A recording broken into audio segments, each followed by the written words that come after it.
Улсын хурлын гишүүн Жавхлан Оросын албаны улсын засгийн газар болон тус улсын өндөр технологийн үйлдвэрлэлийн бүтээгдэхүүн бүтээх, үйлдвэрлэх, экспортлох ажиллагааг дэмжих Ростех улсын корпорацийн Эрдэнэт үйлдвэр хувьцаат компани болон Монгол Рос Цэвэдмет хувьцаат компанид эзэмшиж байсан 49% энгийн хувьцааг тэргүй ээлжинд худалдаа авах эрхээсээ татгалзан Монгол улсын засгийн газрын шийдвэртэй холбогдох асуудлаар телевизийн нээлттэй хэлэлцүүлэг зохион байгуулах талаараа хэвлээхэнд мэдээлэл хэллээ.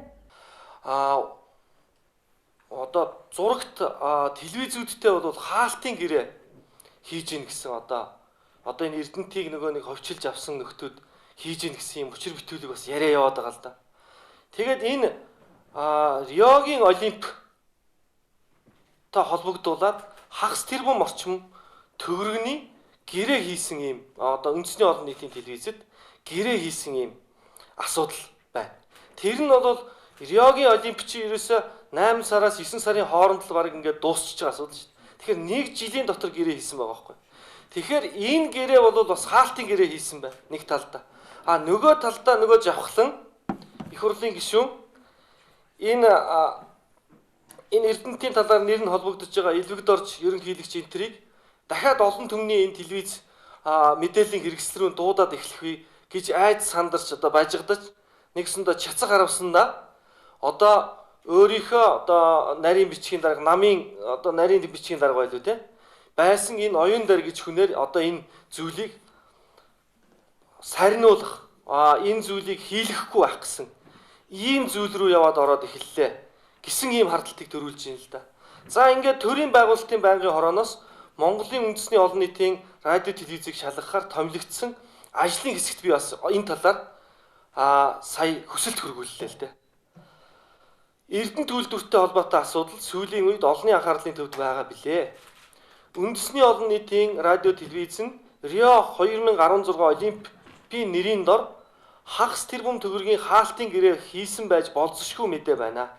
Олон түмний татвараар санхүүждэг байгууллагын хувьд зайлшгүй шалгах шаардлага байгаа гэж үзсэн тул нэгтлэн шалгаж хариу ирүүлнэ гэж.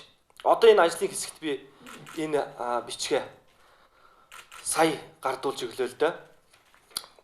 За энэний дараагаар одоо миний хийх гэж байгаа одоо энэ хэлэлцүүлгийн нэвтрүүлэг буюу одоо нүүрээ харж байгаад ярих энэ нэвтрүүлэг санаачилж байгаа энэ нэвтрүүлэг болов яг цаг нь бид нар 2016 оны 11 сарын 18-ны 21 цагаас Монголын олон нийтийн радио телевизийн сувгийн Монголын мэдээ сувгийн нээлттэй хэлэлцүүлгийн цаг гэж байдаг. Энэ дээр бол хамгийн оргил цаг бүх нийтийн бас одоо хагас сайн өдөр учраас амралтын өдөр. Энэ дээр бол Монгол төм бол яг зинхэнэ үнэн зөв мэдээллийг авахар одоо зөв тохиромжтой өдөр нь байгаа байхгүй. Тийм учраас энийг сонгоод Монголын одоо би бас хаширлаад дахиад үндэсний олон нийтийн телевизийн захирал энэ оюун дарь гэж хүнд одоо бас энэ цагийнхаа тухай мэдээллийг явуулсан байж байгаа. Энийг хөтөлбөртөө тусгаж өгнө үү гэдэг. За ингээд энтэйгээ холбоотой бол миний бичигнүүд бол бүгд явсан байж байгаа.